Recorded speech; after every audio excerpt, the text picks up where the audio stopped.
So do you know why the doctors tell you why your resting heart rate is important? Blood Does flow? anybody know that? I don't Is know. it for blood flow? That's what I'm gonna. That's the question. Because how many people tell doctors or whatever saying, "Oh, you need to get your blood pressure down, or you need to get your resting heart," but they don't tell you why. And it's the why that makes anybody do anything. Why do you go to work? For your family. You don't just go to work to go to work. There's a reason why every person goes to work. It could be money. It could be the sense of pride. It could be because it's what they love. But there's a why. And you have to find your why.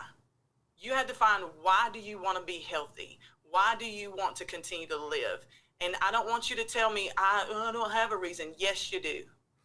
You have a reason to live, and you have a why. And I need you to tell yourself your why for being healthier every day, because it's your why that's going to get you up when you feel like sitting down. It's your why that's going to get you to choose that apple instead of that piece of cake. It's your why that's going to make you go and get the salad instead of the chicken wings in the hot bar. It's your why that's going to make you not make the decisions that you know that are going to break you, and because you didn't make them, those decisions that you stood on are going to make you.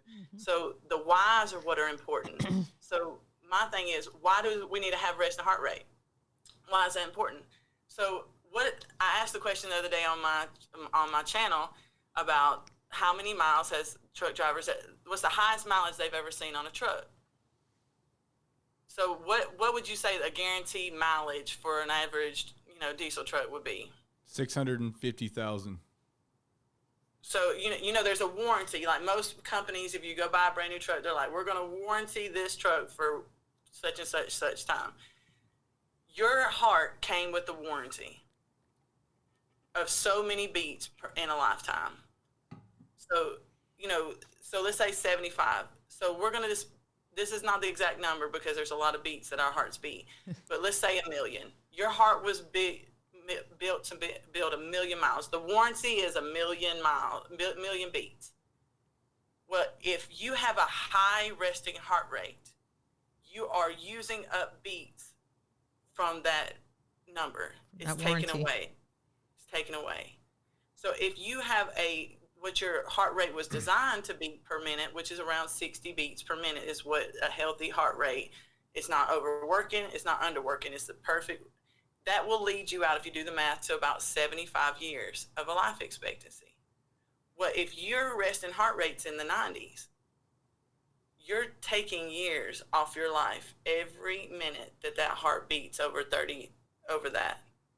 So why people end up having massive heart attacks and the heart issues and dying around 50 instead of 70 is because your resting heart rate, your heart was all beat out. You used up your warranty. Wow. Because it had to do too much before it was supposed to. So how do you get your resting heart rate down? This is scientifically proven. If you do 3 workouts a week, 10-minute spans where you walk at a pace that's higher, that makes your heart rate go higher than it's normally supposed to in a healthy range, and you stay at that for 10 minutes at a time, that it can take your resting heart rate down anywhere to 5 to 10 or even more beats per minute. So you are literally causing that muscle, which is your heart, to get stronger, okay? And what happens when something is stronger? The heart gets bigger. The heart's a muscle, right? Right. The organ. Well, if it's small, it's having to pump like this real fast to get all that out, to get those beats, to get that blood flow. So that's why that heart rate's so high, is because you're not working. Cardio works the heart. Doing weight training works the muscle. Cardio works the heart. So when you do cardio, it causes it to get stronger, so it gets bigger. So it takes less beats because it's stronger to get that blood through. That's why cardio is so important. So when you get that resting heart rate down and that heart is stronger, it doesn't need so many pumps to get everything done, because it's bigger, it's stronger. And you are literally adding years to your life, because just like a well-maintained truck that gets an oil job, a oil change like it's supposed to, gets its everything taken care of, it can be it can drive way more than 6,500,000 miles. But it's all about how you take care of the truck. Just like how everything with your life is how you take care of you. I think that's the best I've ever seen that presentation made for the heart, because I've heard doctors tell it, I've heard different people explain it, but just physically seeing your heart and then it beating, I mean, that was a great way to bring it down to those of us who don't have a fitness background or a medical degree, to make it, I mean, it just dumbed it down for us. It just did. I totally get it. I understand. Well, I feel like I shaved 3 years off of my life during a podcast recording. So my heart was beating like 100,000 beats per minute on an episode. It's true. So they were literally thinking, I thought I was going to die on an episode. Yeah. And I think it was 100,000. Don't know why. 100,000. Yeah. Yeah. So 3 years were shaved off my life in like a 20-minute recording on a podcast.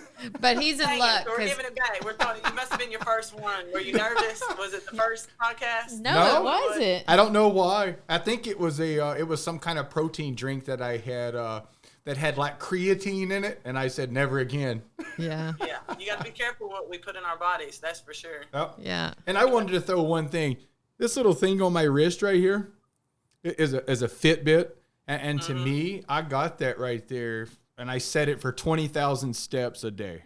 That's my goal. Wow. And it doesn't get up and walk for me. It doesn't do anything else, but it's a constant reminder of that's my goal every day. And I rewired my brain to get me up and moving throughout the day. X amount of hours, minutes, steps, and all that. And I think it's something good that you said. Find something that motivates you. It's a silly little watch, but to me, that little watch has been my lifeline for the past couple of years.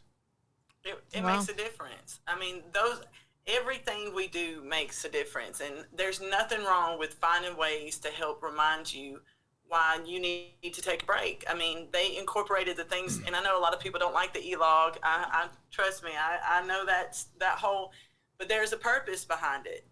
You know, there's safety things that come with it. There's reasons.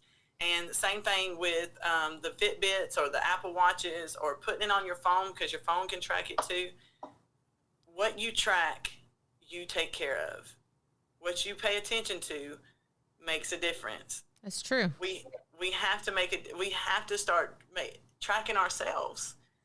And, you know, what we do is we lead ourselves to the slaughter for everybody else. And again, even if you don't believe in God, or that's not something that you are a part of, I always tell people when I speak, eat the meat, spit out the bones. Take what you need, leave what you don't. Don't throw out everything I'm saying because you may not agree with a part of it. I always say, you know, speak to understand before you try to be understood.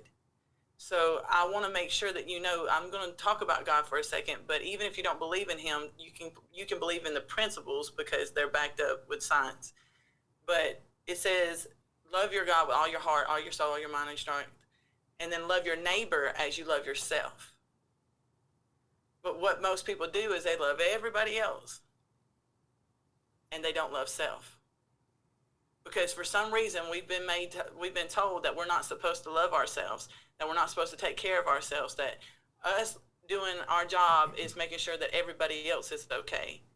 And the best way for everybody else around you to be okay, just like William was saying, the more he started taking care of himself, how he saw it in his kids, how he saw it in his wife, how he saw it in his job, the more he started taking care of him, not from a prideful way, but from a good standpoint, the better everything else came.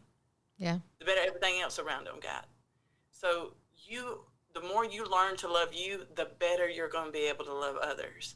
Because you're not loving from an empty place. You're loving from an overflow. And that's what we have to get to. So the more you start taking care of you, the more you start working on your insides, the more you start, you know, getting healthier, the more energy you're going to have, the more strength you're going to have, and the more love you're going to have to give. Thank you for watching that clip. I hope you enjoyed it. If you want to see more clips like that, please click here. Or if you'd like to check out a full episode, click here. And don't forget, to subscribe to us on YouTube.